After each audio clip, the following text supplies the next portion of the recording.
अस्सलाम वालेकुम dear students. आज का हमारा टॉपिक है मालिक्यूलर आयन। केमिकल स्पीशीज़ के मतलब हम पढ़ रहे थे। केमिकल स्पीशीज़ में हमने प्रीवियस वीडियो में डिस्कस किया था आयन को। आज हम डिस्कस करेंगे मालिक्यूलर आयन को। जैसे आप लोगों ने आयन के मतलब पढ़ा था कि आयन क्या होता है, उसकी डेफिनेशन आपने पढ़ी कि एटम और group of atoms having charge on it is called ion. Atom या एटम का ऐसा मजमुआ जिसके ऊपर कोई चार्ज हो उसे हम क्या नाम देते हैं? आयन का नाम देते हैं। आयन कैसे बनते हैं? जब भी कोई एटम इलेक्ट्रॉन को लूज करता है या इलेक्ट्रॉन गेन करता है, तो इलेक्ट्रॉन के लूज या गेन के रिजल्ट में हमारे पास क्या हासिल होता है? आयन।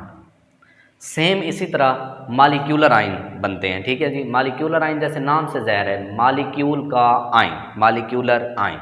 अब मालिक्यूलर आयन जो हैं ये कैसे बनते हैं? बिल्कुल सिंपल, ये पहले डेफिनेशन को डिस्कस कर लेते हैं। जैसे डेफिनेशन लिखी है कि व्हेन अ मॉलिक्यूल लूजेज और गेन इलेक्ट्रॉन्स, जब भी कोई मॉलिक्यूल इलेक्ट्रॉन खारिज करता है या हासिल करता है, then it is called molecular ion.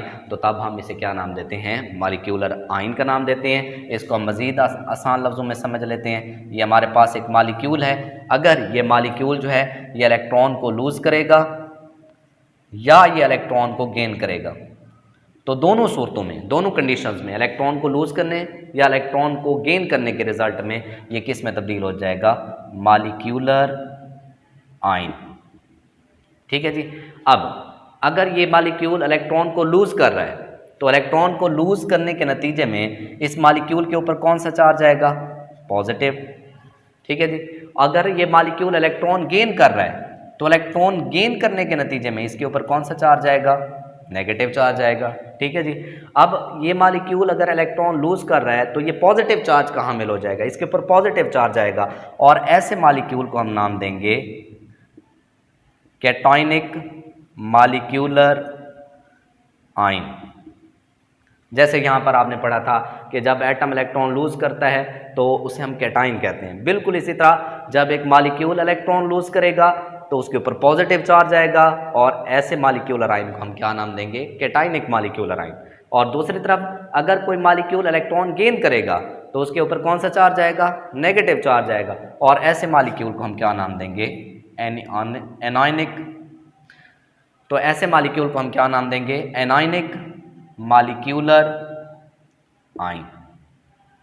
तो ये मालिक्यूलर आयन जो है उसकी 2 टाइप्स भी हैं। ठीक है जी। नेक्स्ट हमारे पास इनकी एग्जांपल जो है उसको भी हम डिस्कस कर लेते हैं। जैसे फॉर एग्जांपल हमारे पास ये पहले कैटायनिक मालिक्यूलर आयन है, तो जैसे हमने इसकी डेफिनेशन को हमने डिटेल से डिस्कस कर लिया है। अब फॉर एग्जांपल हमारे पास एक मालिक्यूल है CH4। ठीक है जी, मीथेन। ये हमारे पास मीथेन का एक मालिक्यूल है। अगर ये CH4 जो है इसमें से इलेक्ट्रॉन लूज हो जाए, ठीक है, एक इलेक्ट्रॉन निकल जाए, तो एक इलेक्ट्रॉन के अखराज के बाद इसके ऊपर कौन सा चार्ज आ जाएगा? पॉजिटिव। क्योंकि हमने पढ़ा है कि इलेक्ट्रॉन के अखराज के बाद कौन सा चार्ज आता है? पॉजिटिव चार्ज आता है। तो इसके ऊपर भी कौन सा चार्ज आएगा? पॉजिटिव। और ये एक इलेक्ट्रॉन जो है ये वो इलेक्ट्रॉन है जो इस मालिक्यूल में से क्या हो गया है? रिमूव हो गया है, यहाँ से खारिज हो गया है। तो अब ये मालिक्यूलर आयन जो बना है ये ऐसा मालिक्यूलर आयन है जो इलेक्ट्रॉन के अखराज के बाद बना, और पॉजिटिव चार्ज कहाँ मिला है, इसलिए ये क्या कहलाएगा? कैटायनिक मालिक्यूलर आयन कहलाएगा। तो सेकंड हमारे पास एग्जांपल है, जैसे आपने अभी CH4 की एग्जांपल पढ़ी थी, इस तरह हमारे पास कैटायनिक मालिक्यूलर आयन जो है उनके एग्जांपल जो है उसमें N2+ है। ठीक है, ये नाइट्रोजन का मालिक्यूल है। अगर ये नाइट्रोजन का मालिक्यूल इलेक्ट्रॉन खारिज करता है तो इलेक्ट्रॉन के खारिज करने के बाद इसके ऊपर पॉजिटिव चार्ज आ जाएगा, और अब ये मालिक्यूल जो है ये कैटायनिक मालिक्यूलर आयन बन जाएगा। इस तरह हमारे पास हीलियम है He+। ठीक है, अब हीलियम का मालिक्यूल जो है वो इलेक्ट्रॉन के अखराज के बाद कैटायनिक मालिक्यूलर आयन बनाएगा। इस तरह ये कुछ कैटायनिक मालिक्यूलर आयन। इस तरह दूसरी तरफ हमारे पास एनायनिक मालिक्यूलर आयंस जो है उनके एग्जांपल भी मौजूद है। जैसे ऑक्सीजन का मालिक्यूल है। अब ऑक्सीजन का मालिक्यूल जो है ये क्या करता है? 2 इलेक्ट्रॉन गेन कर लेता है। 2 इलेक्ट्रॉन के गेनिंग के बाद इसके ऊपर कौन सा चार्ज आ जाता है? O2-2। तो ये O2 का मालिक्यूल है, इसके ऊपर 2 चार्ज आ गया है, -2। ठीक है, तो अब ये जो मालिक्यूल है, पहले ये मालिक्यूल था, अब इलेक्ट्रॉन की गेनिंग के बाद ये एक नेगेटिव चार्ज वाला मालिक्यूल बना है, इसलिए कौन सा मालिक्यूल होगा? Anionic molecular ion. ठीक है जी। इस तरह हमारे पास और भी एग्जांपल हैं, जैसे SO4-2 है, ये एनायनिक मालिक्यूलर आयन है। अच्छा PO4 -3 है, ये भी हमारे पास एनाइनिक मॉलिक्यूलर आइन है। याद रखिए कि एनाइन मॉलिक्यूलर आइंस जो हैं इनका दूसरा नाम रेडिकल भी है, इनको आप रेडिकल्स भी कह सकते हैं। रेडिकल किसे कहा जाता है? रेडिकल कहते हैं कि एटम का ग्रुप, ठीक है जी, जिस पर कोई चार्ज हो, एटम का ऐसा मजमुआ, एटम का ऐसा ग्रुप, कम्बिनेशन ऑफ एटम जिस पर कोई चार्ज हो, यानी कि जब एक या एक से ज़्यादा एटम्स एक दूसरे के साथ मिले हों और उनके ऊपर कोई चार्ज भी हो तो उसे आप रेडिकल भी कह सकते हैं, मॉलिक्यूलर आइन भी कह सकते हैं। जिस तरह ये आपने N2SO4 O2 इनको आपने मॉलिक्यूलर आइन कहा, तो ये चूँकि इनके अंदर एक से ज़्यादा एटम्स हैं और ये चार्ज भी रखते हैं, इसलिए ये क्या कहलाते हैं? मॉलिक्यूलर आइन, या इनका दूसरा नाम क्या होता है? रेडिकल होता है। ठीक है जी। यहाँ पर याद रखिए कि जो कैटाइनिक मॉलिक्यूलर आइन होते हैं, ठीक है, वो एनाइनिक मॉलिक्यूलर आइन की निस्बत अबंडेंस में पाए जाते हैं, ज़्यादा मिकदार में पाए जाते हैं। ठीक है, एनाइनिक मॉलिक्यूलर आइन जो होते हैं ये रेयर होते हैं, नायाब होते हैं, बहुत कम होते हैं, और कैटाइनिक मॉलिक्यूलर आइन जो होते हैं ये ज़्यादा मिकदार में पाए जाते हैं। और यहाँ पर हम ये भी देखेंगे कि ये कैटाइनिक मॉलिक्यूलर आइन बनते कैसे हैं। ठीक है जी, ये स्ट्रक्चर आप देख रहे हैं डायग्राम, ये जो आपको शीशे की ट्यूब नज़र आ रही है ये डिस्चार्ज ट्यूब है, डिस्चार्ज ट्यूब। ठीक है जी, तो कैटाइनिक मॉलिक्यूलर आयन जो हैं ये उस वक्त बनते हैं जब हम डिस्चार्ज ट्यूब में मौजूद गैसेस पर हाई एनर्जी इलेक्ट्रॉन्स की बम्बारमेंट करते हैं। तो जब वो हाई एनर्जी इलेक्ट्रॉन्स जो हैं वो गैस के ऊपर बम्बार किए जाते हैं तो वो गैस के मॉलिक्यूल्स को आयोनाइज करते हैं और उन गैस के मॉलिक्यूल की आयोनाइजेशन से मॉलिक्यूलर आयन बनते हैं। ये हम पूरा इसको डिस्कस कर लेते हैं। ये शीशे की ट्यूब है, इसको हमने डिस्चार्ज ट्यूब कहा, इसके अंदर हम गैस फिल कर देंगे। ये हमारे पास दो इलेक्ट्रोड हैं, इस इलेक्ट्रोड को हम नाम देते हैं कैथोड और ये जो इलेक्ट्रोड है इसको हम नाम देते हैं एनोड। ठीक है, दोनों इलेक्ट्रोड्स जो हैं उनको हम क्या करते हैं, एक हाई वोल्टेज की बैटरी के साथ जोड़ देते हैं। तो जैसे ही हम इन दोनों इलेक्ट्रोड्स को हाई वोल्टेज की बैटरी के साथ कनेक्ट करते हैं, जोड़ते हैं, तो करंट गुजरने पर कैथोड जो है इनसे फास्ट मूविंग इलेक्ट्रॉन्स खारिज होते हैं, फास्ट मूविंग इलेक्ट्रॉन्स। ये फास्ट मूविंग इलेक्ट्रॉन्स हैं जो कैथोड में से क्या हो रहे हैं, खारिज हो रहे हैं। अब ये फास्ट मूविंग इलेक्ट्रॉन्स जो हैं ये इस डिस्चार्ज ट्यूब में मौजूद गैस के मॉलिक्यूल के साथ जाकर टकराते हैं। ठीक है, ये गैस के मॉलिक्यूल हैं, ये वो इलेक्ट्रॉन्स आ रहे हैं जो इन गैस के मॉलिक्यूल के साथ जाकर टकराएंगे। तो जब वो गैस के मॉलिक्यूल के साथ टकराते हैं, ये फॉर एग्जांपल ये हमारे पास गैस का एक मॉलिक्यूल है। ठीक है, अब गैस का मॉलिक्यूल है, ये वो हाई एनर्जी इलेक्ट्रॉन है, फास्ट मूविंग इलेक्ट्रॉन है जो इस मॉलिक्यूल के साथ आकर टकरा रहा है। तो जैसे ही ये फास्ट मूविंग इलेक्ट्रॉन जो है ये गैस के मॉलिक्यूल के साथ टकराएगा तो गैस के मॉलिक्यूल के वैलेंस शेल में से ये एक इलेक्ट्रॉन को खारिज कर देगा।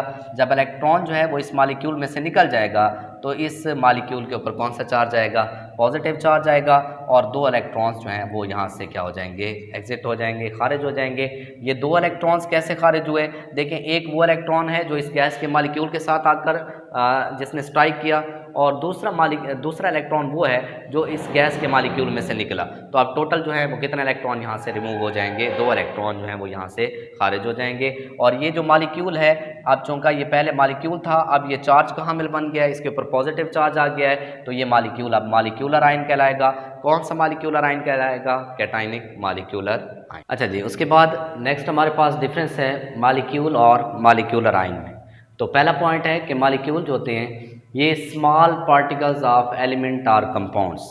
ठीक है जी, यानी कि ये मॉलिक्यूल्स एलिमेंट या कंपाउंड के छोटे ज़रात होते हैं। ठीक है जी, और ये exist and independently, exist independently मतलब आज़ादाना तौर पर ये रह सकते हैं, और एक मॉलिक्यूल जो है उसमें उस कंपाउंड की तमाम खसूसियात मौजूद होती हैं। यानी आप यूँ कह सकते हैं कि जो मॉलिक्यूल होते हैं ये कंपाउंड के यूनिट्स होते हैं। ठीक है, तो पहला पॉइंट क्या हो गया कि मॉलिक्यूल जो होते हैं ये एलिमेंट या कंपाउंड के छोटे पार्टिकल्स हैं, आज़ादाना तौर पर रह सकते हैं, और इन मॉलिक्यूल में कंपाउंड की तमाम तर खसूसियात मौजूद होती हैं। जबकि मॉलिक्यूलर आयन जो होते हैं ये फॉर्म्ड व्हेन मॉलिक्यूल लूज और गेन इलेक्ट्रॉन्स, यानी कि मॉलिक्यूलर आयन जो हैं ये उस वक्त बनते हैं जब एक मॉलिक्यूल जो है वो इलेक्ट्रॉन खारिज या हासिल करता है। ठीक है, दूसरा हमारे पास पॉइंट है कि मॉलिक्यूल हमेशा न्यूट्रल होते हैं, मॉलिक्यूल के ऊपर कोई चार्ज नहीं होता। जैसे फॉर एग्जांपल H2O ये एक मॉलिक्यूल है। ठीक है जी, Cl2 ये एक मॉलिक्यूल है, CH4 ये एक मॉलिक्यूल है। तो मॉलिक्यूल जो होता है उसके ऊपर कोई चार्ज नहीं होता, जबकि दूसरी तरफ जो मॉलिक्यूलर आयन होता है इसके ऊपर कोई ना कोई चार्ज होता है। जैसे फॉर एग्जांपल CH4 प्लस है, देखें अब ये ऐसा मॉलिक्यूल बन चुका है जिसके ऊपर कोई चार्ज है, तो इसे अब यहाँ क्या कहेंगे, मॉलिक्यूलर आयन कहेंगे।